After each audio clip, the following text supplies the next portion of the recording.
ফেরাউন যখন রাষ্ট্র ক্ষমতায় এসেছে, পৃথিবীর সবচেয়ে বড় জালিম আমরা জানি ফেরাউনকে, কিন্তু ফেরাউনের চেয়ে লেডি ফেরাউন যেটা করেছে, ফেরাউনকে হার মানিয়ে দিয়েছে। তো সেই জায়গাটি থেকে ফেরাউন যখন রাষ্ট্র ক্ষমতায় এসেছে, তখন সে কিছু কর্মনীতি হাতে নিয়েছিল, এটা বাস্তবায়ন করেছে। আল্লাহ রাব্বুল আলামিন বলেন, ফেরাউনকে পতন করাইয়া আমি আল্লাহ তাআলা কিছু কাজ বাস্তবায়ন করে দেব ঈমানদারদেরকে নিয়ে। সুবহানাল্লাহ বলেন। ফেরাউনের যুগে যুগে ফেরাউন আসবে, সেটা ম্যান ফেরাউন হতে পারে, লেডি ফেরাউন হতে পারে, জেন্টস ফেরাউন হতে পারে, আবার লেডি ফেরাউন হতে পারে। আর আল্লাহ রাব্বুল আলামিনের বান্দাদেরকে দিয়ে আল্লাহ তাআলা কিছু কাজ করাইয়া নিতে চান।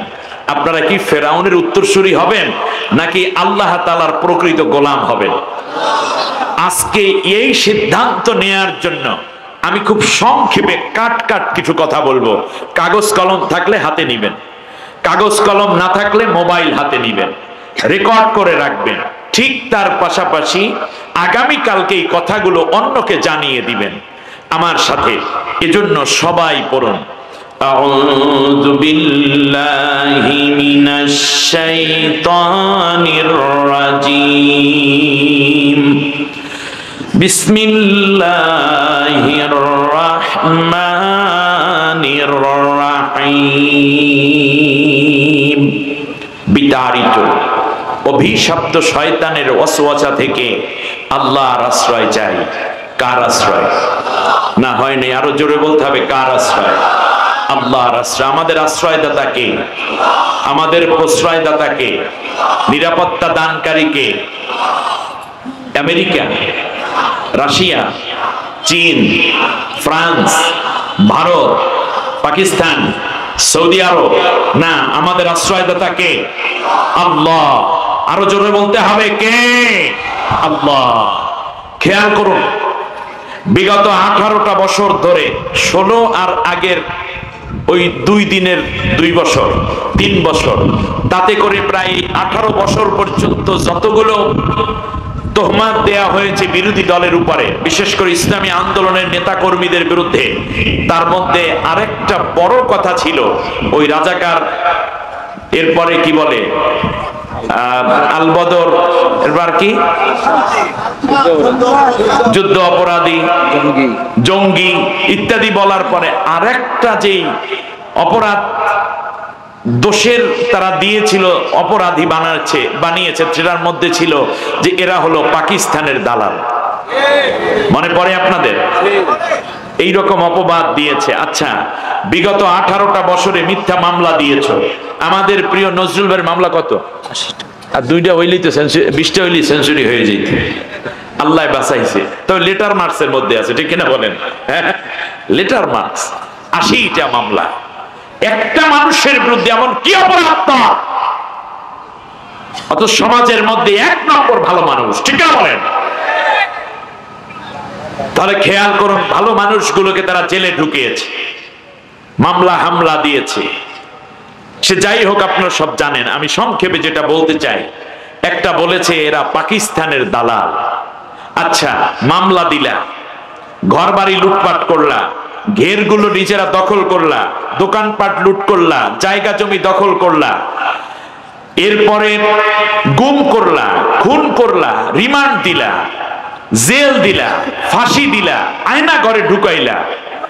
এরপরে একজনও কি পাকিস্তান পালাই গেছে? জামাত ইসলামের কোন নেতৃবৃন্দ কি পাকিস্তান পালাই গেছে? হেফাজতে ইসলামের কেউ পালাই গেছে? বিএনপির কোন নেতা নেত্রী কি পাকিস্তান পালাই গেছে? তবলিগের কোন লোক কি পালাই গেছে? যায় নাই। চরমনার কেউ কি পালাই গেছে? তাহলে বোঝা যায় বাংলাদেশে পাকিস্তানের কোন দালাল নাই, ঠিক না বলেন? পাকিস্তানের কোন দালাল থাকলে সেই দেশে আশ্রয় নিত। আপনারা হাত 2টা উঁচু করেন, আকাশ বাতাস সাক্ষ্য থাকুক, সাক্ষী দিবে আকাশ বাতাস, বলেন বাংলাদেশে পাকিস্তানের কোন দালাল নাই, কোন দালাল নাই। হাত নিচু করেন। কিন্তু বাংলাদেশে ভারতের দালাল আছে। বুঝলেন কি করে? যে যেই দেশের দালাল সে সেই দেশে গিয়া পালায়। কিন্তু আমার কাছে আশ্চর্য লাগে, ভিন্ন জায়গায় আজ থেকে 18 বছর আগে বাংলার জমিনের কোরআনের এক সিংহ পুরুষ মাজলুম আলিমুদ্দিন 13টা বছর অন্যায় ভাবে জেলের মধ্যে আটকে রেখেছিল। তাম বিশ্বে যার কোরআনের ধ্বনি কণ্ঠ উচ্চারিত হচ্ছে আল্লামা দেলাওয়ার হোসাইন সাঈদী রাহিমাহুল্লাহ, তিনি 18 বছর আগে এক বক্তব্যে বলেছিলেন, বাংলাদেশের মুসলমানদেরকে নিয়ে খেলবে না, তবে গাছের গোড়া ধরে মৌলবাদীরা নারা দেবে, দিল্লি গিয়ে মামাবাড়ি পড়বা। 18 বছর আগের বক্তব্য কেমন করে মিলে গেল? সুতরাং যে যেই দেশে পালায় সে সেই দেশের দালাল। ওদের বাংলাদেশ আজকে বাংলাদেশ মুক্ত স্বাধীন, যারা বাংলাদেশে ভারতের দালাল আছো তারা এইভাবে পালিয়ে যাবে, বাংলাদেশে কোনদিন ভারতের দালালের স্থান হবে না।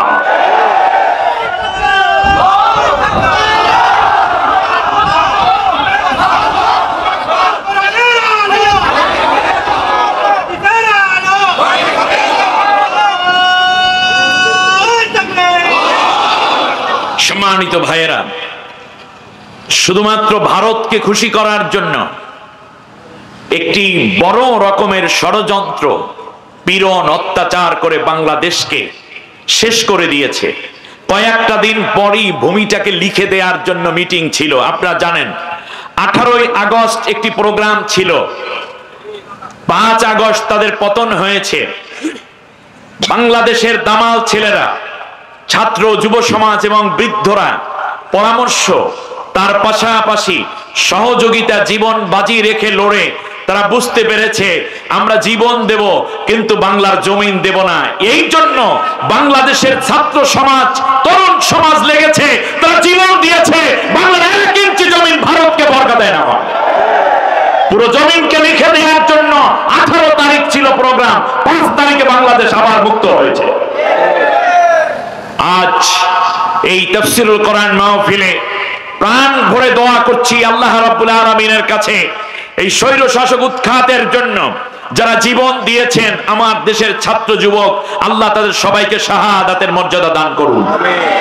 প্রায় 15,000 অধিক ছাত্র ছাত্রী এবং মানুষ, সাধারণ জনগণ বুলেট আহত হয়ে এখনো হাসপাতাল এবং বাড়িতে কাতরাচ্ছে। আল্লাহ রাব্বুল আলামিন তাদেরকে শেফায়ে আজিলা কুল্লিয়া দান করুন। যাদের হাত হারিয়েছে, পা হারিয়েছে, চোখ হারিয়েছে, আল্লাহ তাআলা যেন এর বিনিময় দুনিয়া এবং আখিরাতে তাদেরকে সম্মানিত করে দেন। প্রিয় ভাইরা, আজ আল্লাহ তাআলার কাছে সাহায্য চেয়ে বলছি, পরম করুণাময় অসীম দয়ালু আল্লাহর নামে শুরু করছি। আমার সাথে সকলে কোরআনের এই মাহফিলে ঐক্য এবং ঐক্যমত্য হওয়ার জন্য আমরা সবাই কোরআনের কাছেই থাকব। কোরআন যা বলেছে আমরা তা মেনে নেব। কিন্তু ব্যাপার আছে, আপনার মুরব্বি বলে একরকম, কোরআনে দেখতেছেন বলে আর এক রকম। এখন তো একটা বাদ দিতে হবে। কোনটা বাদ দেবেন? যেই মুরব্বির কথা কোরআনের সাথে মেলে না, আমরা ওই মুরব্বির ওই কথা নিতে রাজি না। এমনকি কোন মুরব্বির উচিত নয় কোরআনের সাথে মেলে না এমন বক্তব্য দেয়া। বাস, বাদ হবে কি কোরআন না মুরব্বি? কোরআনের সাথে মিলে না, আপনার পীর বলে একরকম, কোরআন বলেছে আর এক রকম। এখন বাদ যাবে কি, কোরআন না পীর? যে পীর কোরআনের সাথে মিলে না সেই পীর বাদ, কোরআন বিজয় দিতে হবে। ঠিক আছে?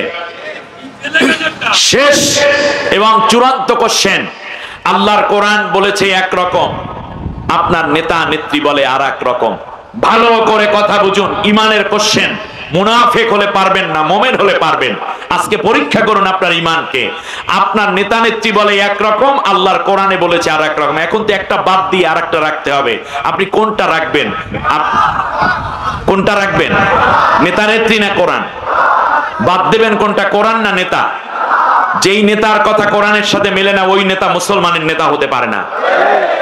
তাহলে আমরা স্পষ্ট বলে দেই, কোরআনের সাথে যদি না মিলে তাহলে পীর বাদ, কোরআনের সাথে না মিললে মুরব্বি বাদ, কোরআনের সাথে না মিললে বক্তা বাদ, কোরআনের সাথে না মিললে আমার নেতা, আমার নেত্রী, আমার দল বাদ। আমরা কোরআনকে বিজয় দিয়ে দেব। যারা পারবেন তারা দুইটা হাত উঁচু করে আল্লাহকে দেখায়।